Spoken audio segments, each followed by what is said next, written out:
গাজার স্কুলে ইসরায়েলি বোমা হামলায় নিহত 25।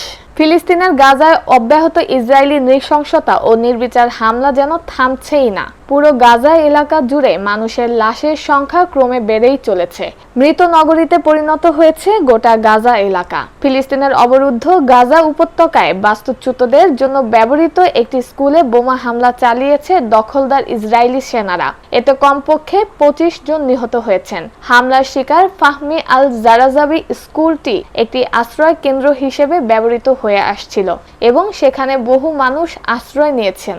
গাজার স্বাস্থ্য মন্ত্রণালয়ের বরাত দিয়ে বার্তা সংস্থা রয়টার্সের প্রতিবেদনে বলা হয়, সোমবার 26 মে স্থানীয় সময় ভোরে গাজা শহরে ফাহমি আল জারজাবি স্কুলে নেতানিয়াহু বাহিনী বোমাবর্ষণ করে। স্কুলটি গাজার বাস্তুচ্যুতদের আশ্রয় কেন্দ্র হিসেবে ব্যবহৃত হচ্ছিল।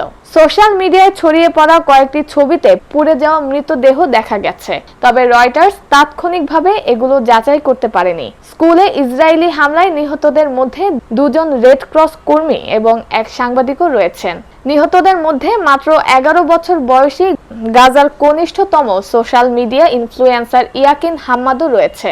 গত 48 ঘন্টায় গাজায় ইসরায়েলি হামলায় 12 জনের বেশি শিশুর মৃত্যু হয়েছে। এর পাশাপাশি হাজার হাজার শিশু চরম অপুষ্টির শিকার হয়ে মৃত্যু ঝুঁকিতে আছে বলে সতর্ক করে জাতিসংঘের ওয়ার্ল্ড ফুড প্রোগ্রাম সংস্থাটি জানিয়েছে, বর্তমানে গাজায় 70,000-এরও বেশি শিশু মারাত্মক অপুষ্টিতে ভুগছে।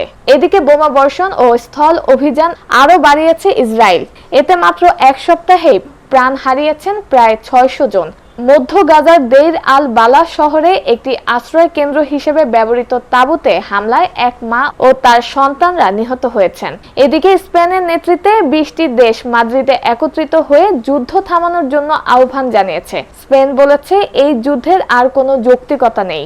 অবিলম্বে অবরোধ ভেঙে গাজায় খাদ্য প্রবেশ করতে দিতে ইসরায়েলের কাছে আহ্বান জানান তারা।